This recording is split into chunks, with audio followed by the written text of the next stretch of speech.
BJP सांसद रविशंकर प्रसाद का कहना है, भारत सरकार दुनिया में कहीं भी फंसे भारतीय नागरिकों को निकालने की कोशिश करेगी। ये पीएम मोदी की प्रतिबद्धता है। इसको लेकर विपक्ष पीएम मोदी के अनुभव पर तंज कसता है। विदेश नीति आज पीएम मोदी के नेतृत्व में भारत की विदेश नीति इतनी मजबूत है कि सामरिक महत्व भी बढ़ गया है। स्ट्रैटेजिक इंपॉर्टेंस बढ़ा है, ये उसका संकेत देता है।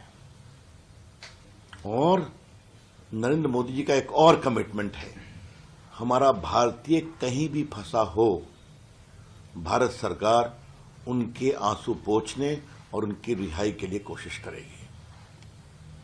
आपको मालूम है, यूक्रेन वॉर में बहुत से हिंदुस्तान के बच्चे फंस गए थे, सबको सम्मान से लाया गया और उसके उन्होंने रशिया और यूक्रेन के राष्ट्रपति से बात की कि आप अपनी बमबारी कुछ जगह रोकें।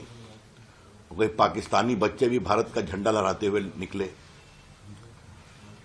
जो इराक वार हुआ था, जो नर्सेस फंस गई थी, आपको मालूम है, उससे मोदी जी ने पूरा निकाला अपने हस्तक्षेप से बात कर करके।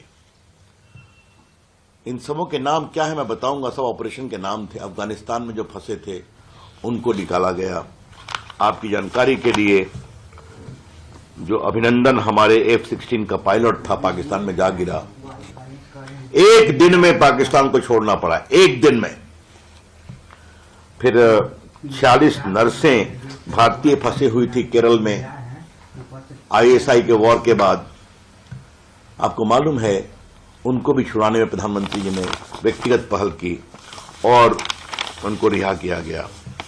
ऑपरेशन कावेरी आपने नाम सुना होगा, सूडान में जो भारतीय फंस गए थे उनको छुड़ाया गया। ऑपरेशन दोस्त, तुर्की सीरिया के भूकंप में जो लोग पीड़ित थे उनके लिए ऑपरेशन दोस्त चलाया गया। ऑपरेशन गंगा, तो मैंने बताया, जो बच्चों को रूस यूक्रेन के युद्ध में निकाला गया।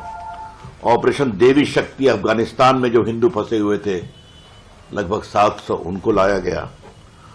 ऑपरेशन वंदे भारत में, ये बहुत बड़ी बात आपको याद होगा, कोरोना काल में जो हिंदुस्तानी फंसे हुए थे उनको लाया गया। ये क्यों हुआ है? ये विपक्षी टॉन्ट करते थे कि नरेंद्र मोदी प्रधानमंत्री बनेंगे तो भारत की फॉरेन पॉलिसी को संभालने का उनका क्या अनुभव है। आज नरेंद्र मोदी की अगुवाई में भारत की विदेश नीति इतनी प्रभावी बनी है कि दुनिया में भारत की ताकत ही नहीं बढ़ी है, भारत का कूटनीतिक महत्व, स्ट्रैटेजिक इंपॉर्टेंस भी बढ़ा है।